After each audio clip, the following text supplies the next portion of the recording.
हम बिहार में बदलाव देख रहे हैं और जितने स्वयंभू एनालिस्ट और पत्रकार एनालिस्ट हैं जो कि बता रहे थे कि उनको पता है कि बिहार में क्या होने जा रहा है, उनको जमीन पर आते हुए दिख रहे हैं, क्योंकि किसी ने ये नहीं बताया, किसी ने ये प्रेडिक्ट नहीं किया कि बिहार में देश के राजनीतिक इतिहास का मतलब बिहार के राजनीतिक इतिहास में सबसे ज्यादा वोट होने जा रहा है। और इतनी बड़ी संख्या में जो पोलिंग हुई है ये दिखाता है कि बिहार में बदलाव बिल्कुल होने जा रहा है निश्चित तौर पर। और बिहार में इस बार चुनाव में महिला एक्स फैक्टर नहीं है, बिहार का युवा एक्स फैक्टर है, बिहार का प्रवासी मजदूर एक्स फैक्टर है, क्योंकि वो अपने घर की महिला को बता रहा है कि वोट इस बार किसको देना है। 10,000 रुपए के लालच में अगले 5 साल का भविष्य नहीं बेचना है। तो नीतीश कुमार का ये दाव उल्टा पड़ने वाला है, क्योंकि लोग पैसा तो लिए हैं लेकिन उनके कहने पर वोट नहीं देंगे। ये फर्क आप समझिए। पहले के चुनाव में ये लोग छठ मनाकर चले जाते थे, फिर महिला अपने हिसाब से वोट करती थी। इस बार ये मजदूर, ये युवा साथी घर में बैठे हुए हैं और वो न सिर्फ अपना वोट कर रहे हैं बल्कि अपने परिवार की महिलाओं से भी वैसे ही वोट करा रहे हैं, अपने घर वालों से वैसे वोट करा रहे हैं जो उनको उचित लगता है। तो इसलिए बिहार के इस बार के चुनाव का एक्स फैक्टर युवा है, बिहार के चुनाव का एक्स फैक्टर प्रवासी मजदूर है।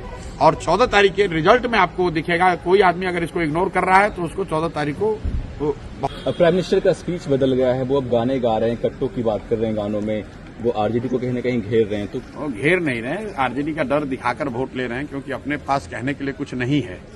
तो पीछे कई दशकों से जो एनडीए है, भाजपा है, नीतीश भाजपा है, ये लोग का सबसे बेहतर वोट लेने का तरीका रहा है कि लालू जी का डर दिखाओ, जंगल राज का डर दिखाओ और वोट ले लो, ताकि लोग ये कहें कि भाई काम हुआ न हुआ हो, कम से कम जंगल राज तो वापस नहीं आना चाहिए।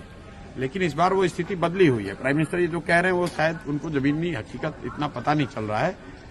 अगर आप ये कह रहे हैं कि जंगल राज नहीं आना चाहिए तो लोग कह रहे हैं ठीक है नहीं आना चाहिए, लेकिन आप क्यों आना चाहिए, जनसुराज आना चाहिए।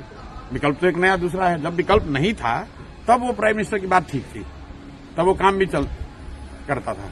इस बार वो काम नहीं कर रहा है। राहुल, आप देखिए कि जो प्रवासी मजदूर है, आप लोग तो गांव देहात में यहाँ जमीन पर आज पत्रकारिता कर रहे हैं, आप लोग जरा जाकर देख लीजिए कि प्रवासी मजदूर किसको वोट कर रहा है।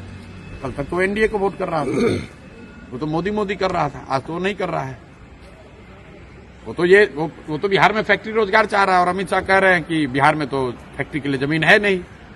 तो इसका मतलब है कि आने वाले सालों में भी बिहार में फैक्ट्री नहीं लगेगा। अमित शाह ने खुद कह दिया, तो बिहार का युवा उनको क्यों वोट देगा। अगर फैक्ट्री लगाने के लिए सिर्फ गुजरात में ही जमीन है तो फिर बिहार का युवा क्यों वोट उनको देगा यहाँ। और ये पूछिए आप लोग कि अगर फैक्ट्री के लिए जमीन नहीं है तो ये जो बड़ा बड़ा सड़क सब बना है, जिसमें कि यहाँ पंजाब, आप बंगाल को गुजरात से जोड़ रहे हैं, वो सड़क बनाने के लिए जमीन बिहार में कहाँ से मिले। तो आपको अपना सड़क बनाना है, नेशनल हाईवे बनाना है तो बिहार में सड़क जमीन है, और बिहार के बच्चों के लिए फैक्ट्री बनाना है तो कह रहे कि यहाँ जमीन नहीं है।